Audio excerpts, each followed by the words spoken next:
Stoic solutions for feelings of insecurity. The feeling of insecurity is a constant threat to contentedness. We feel insecure about money, relationships, careers, and a whole collection of other things that we believe need to be perfect before we can relax. Some common reasons we might give for feeling insecure are: I don't have enough money. I don't know if a certain person loves me. I'm not qualified to pursue my preferred career. I don't know what my life will be like in 5 years. These reasons and most others we come up with have one thing in common: they are external factors. For that reason, the reasons are wrong. They're wrong because our insecurity isn't being caused by these external factors. It's being caused by what's going on in our heads. If we change our thoughts, if we focus on internal factors, it's possible to make feelings of insecurity disappear without having changed the external factors at all, to prove that it isn't outside events but what one thinks about them that causes us to be insecure. We need only look at the fact that not everyone derives insecurity from the same situation. One person can feel secure with very little money in the bank. Another can feel insecure with millions. As Donald Robertson writes in How to Think Like a Roman Emperor, knowing not everyone sees a certain situation as catastrophic should make us more aware that the awfulness of it derives from our own thinking, our value judgments, and our way of responding rather than the thing itself. So how do we reduce the number of situations that we derive insecurity from? How do we break our own programming? Remembering these points is a good start. 1. You can't ease feelings of insecurity by trying to change external factors. Man is disturbed not by things, but by the views he takes of them. Like the example we used before, more money isn't necessarily the answer to insecurity caused by a lack of money. Your perspective of a situation is key to formulating your response. 2. Feelings of insecurity are a result of your own thoughts. Today, I escaped anxiety.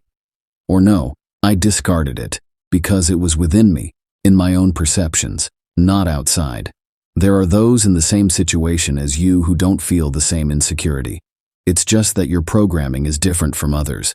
Just being aware of this is a good first step to changing it. 3. Your programming may be a result of following the examples set by insecure people.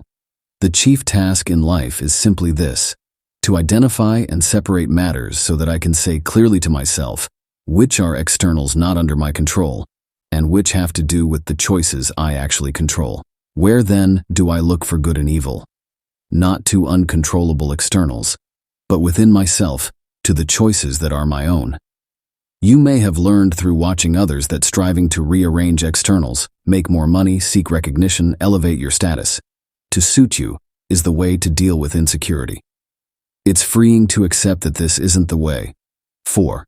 At some point in the past you were insecure about today. Never let the future disturb you. You will meet it, if you have to, with the same weapons of reason, which today arm you, against the present. How many times in the past have you been insecure about some future event, but when it came it wasn't as bad as you had feared? Preparing for the future is prudent. Obsessing over it until it becomes an insecurity is a waste of energy. 5. There is no insecurity in the present moment. Memory brings back the agony of fear, while foresight brings it on prematurely. No one confines his unhappiness to the present. The present moment may be difficult, but it isn't unbearable, it isn't insecure. Insecurity comes from the story you have created in your mind about what will happen later. Like animals who have no concept of tomorrow, try to enjoy the security of today.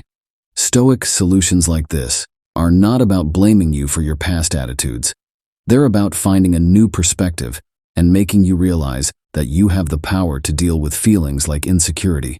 You've always had the power. Marcus Aurelius said, "Look within. Within is the fountain of good, and it will ever bubble up if thou wilt ever dig." If you liked this video, please share it with someone who might benefit from it and subscribe to our channel.